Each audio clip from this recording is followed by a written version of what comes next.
Ito ang update tungkol sa gamer na kilala bilang Fat Cat na nag-suicide kamakailan dahil sa pakikipaghiwalay sa kanya ng kanyang girlfriend na si Tanju na di umanong isang gold digger. Sabi ng mga otoridad nagsinungaling daw di umano ang kapatid na babae ni Fat Cat tungkol sa lahat ng impormasyon na inilantad niya kamakailan laban kay Tanju. Kamakailan, ang pulisya ay nagbigay ng detalyadong impormasyon tungkol sa kaso ng pagpapakamatay ni Fat Cat na dati nang pumukaw sa atensyon ng publiko. Ayon sa opisyal na impormasyon mula sa Nam'an District Police Department sa Chongqing, China, noong umaga ng April 11, ang 21 taon gulang na si Fat Cat mula sa Linwu, Hunan ay nagpakamatay sa pamamagitan ng pagtalon sa Yangtze River sa Chongqing na nagdulot ng malawakang kalungkutan sa mga netizens.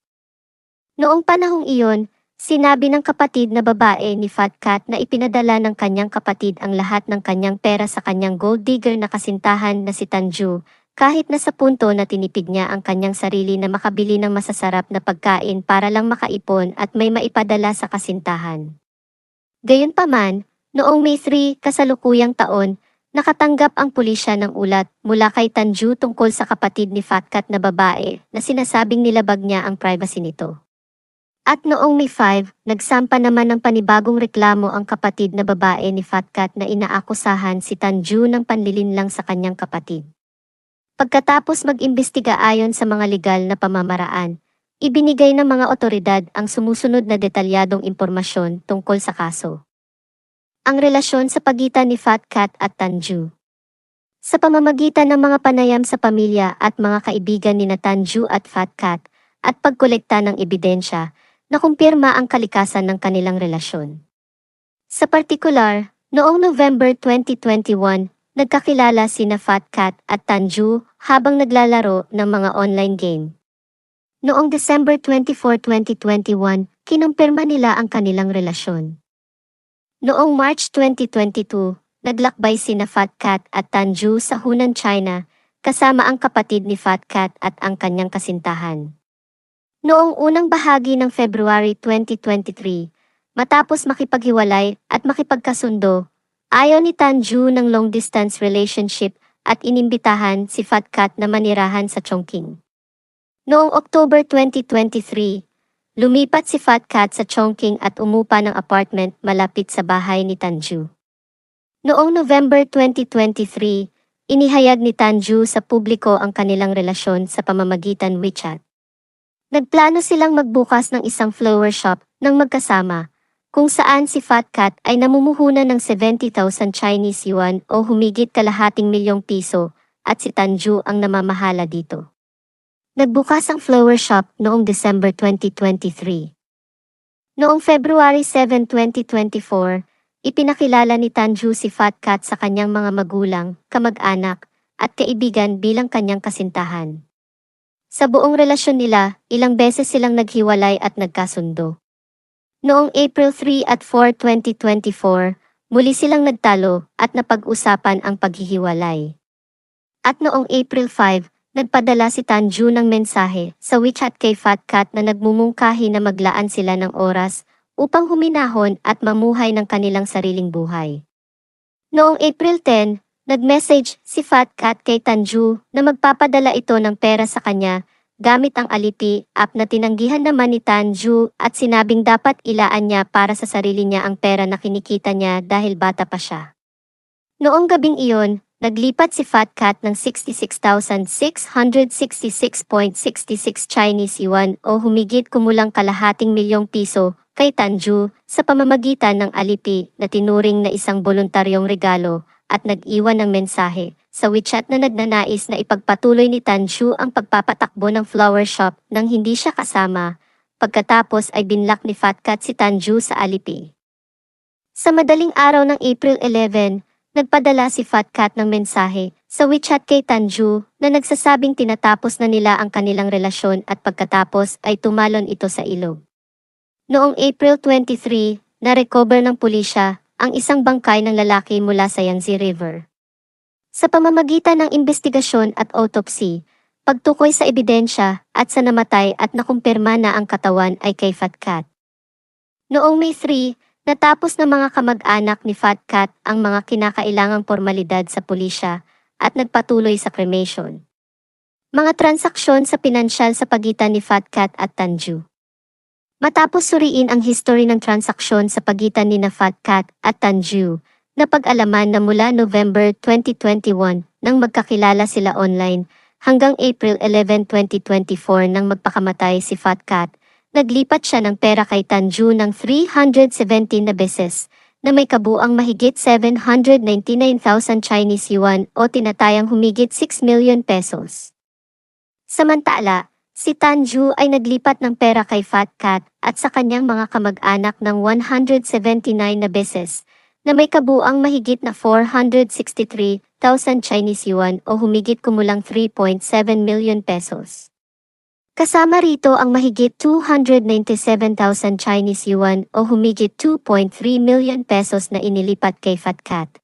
30,000 Chinese yuan o humigit kumulang 240,000 pesos sa kapatid na babae ni Fat Cat at mahigit 136,000 Chinese yuan o humigit kumulang 1 milyong piso sa tatay ni Fat Cat.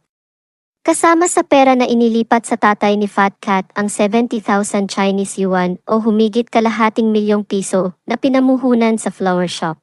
At ang 66,666.66 Chinese yuan o mahigit kalahating milyong piso na inilipat bago ang pagpapakamatay ni Fat Cat. Sa panahon ng kanilang relasyon, si Fat Cat at Tanju ay nagbukas ng joint savings account sa Alipay na nagpapahintulot alinman sa kanilang dalawa na parehong magdeposito at mag-withdraw ng pera anumang oras. Mula January 5, 2022 hanggang April 8, 2024, nagdeposito si Tanju ng kabuuang 236,000 Chinese yuan o mahigit 1.8 million pesos at nag-withdraw ng mahigit 165,000 Chinese yuan o mahigit 1.3 million pesos para sa flower shop, shared na gastusin sa pamumuhay at personal expenses ni Tanju. Si Fat Cat ay nagdeposito ng mahigit 173,000 Chinese yuan o humigit kumulang 1.3 million pesos at nag-withdraw ng mahigit 248,000 Chinese yuan o humigit kumulang 1.9 million pesos. Mayroon din silang isa pang joint bank account kung saan nag-withdraw si Fat Cat ng karagdagang 75,000 Chinese yuan o humigit kumulang 600,000 pesos. Kasama ang deposito ni Tanju na 71,000 Chinese yuan o mahigit kalahating milyong piso at 4,000 Chinese yuan o 32,000 pesos na interest. Ang pagsisiyasat ay nagpakita na sina Tanju at Fat Cat ay hayagang nagde-date ng mahigit 2 taon. Nakilala nila ang pamilya at mga kaibigan ng isa't isa at ibinunyag ang kanilang relasyon sa ilang lawak. Nagplano sila ng isang hinaharap na buhay na magkasama. Si Tanju ay hindi gumawa, nagtago o nanlinlang kay Fat Cat para sa pera at sa gayon ay hindi bumubuo ng panloloko. Noong May 11, kasalukuyang taon, nagpasya ang pulisya na huwag usigin ang kaso ayon sa batas. Ipinaalam sa kapatid ni Fat Cat ang desisyong ito at inabisuhan siya ng kanyang mga legal na karapatan. Mula noon ay sumang-ayon ang kapatid na babae sa desisyon na huwag mag-usig. Pagkatapos ng pamamagitan, ang mga magulang ni Fat Cat at si Tanju ay nagkasundo at ibinalik ni Tanju ang natitirang pera mula sa kanilang relasyon sa pamilya ni Fat Cat. Napag-alaman na pagkatapos ng pagpapakamatay ni Fat Cat, ang kanyang kapatid na babae ay dumaan sa mobile phone na kanyang naiwan at patuloy na naglathala ng pribadong impormasyon at chat log sa pagitan ng kanyang kapatid na si Fat Cat at Tanju sa SNS na humantong sa iba't ibang maling impormasyon laban kay Tanju. Sa huli, si Tanju ay naging target ng pampublikong pag-uusig kahit na nahaharap sa mga akusasyon ng pagiging isang gold digger at lesbian. Kinumpirma ng pulisya na ang kapatid ni Fat Cat ay nagplano na manguna sa opinyon ng publiko para siraan si Tanju. Pumili lang siya ng ilang mensahe sa history ng chat ng kanyang kapatid, pagkatapos ay inedit ang mga ito at gumawa ng nakakasakit na kwento ng pag-ibig kung saan kontrabida si Tanju. Gumawa pa ang kapatid ni Fat Cat ng maraming account para mag-spam ng mga komento at makaakit ng atensyon sa pamamagitan ng pagsisiwalat ng personal na impormasyon ni Tanju. Bilang karagdagan, ang kapatid na babae ni Fat Cat ay nagbukas ng isang live na broadcast na umiiyak at nagrereklamo para makuha ang simpatiya ng mga netizen sa layunin. Ginawa ng kapatid ni Fat Cat ang buong kwento dahil hindi siya nasiyahan sa halaga ng pera na ibinalik ni Tanju sa pamilya. Bukod dito, nakatulong din sa kanya ang isyong ito na sumikat dahil tumaas ng husto ang kanyang mga followers sa SNS mula 200,000 hanggang 2 million. Sa kaso ni Fat Cat, ang kwentong ginawa ng kanyang kapatid na babae ay napakasakit kaya madali itong nakarating sa publiko. Sa makatuwid, kailangang suriin ng mabuti ng mga tao ang impormasyon bago gumawa ng anumang mga komentong nagpapahayag ng kanilang mga opinyon online dahil maaaring samantalahin ng mga may masamang intensyon ang mga ganoong reaksyon para atakehin ang mga inosenteng tao. Naging malaking aral ito na nagpapaalala sa mga netizens na maging mas responsable sa anumang salita na kanilang sasabihin online upang hindi na makapinsala pa sa iba.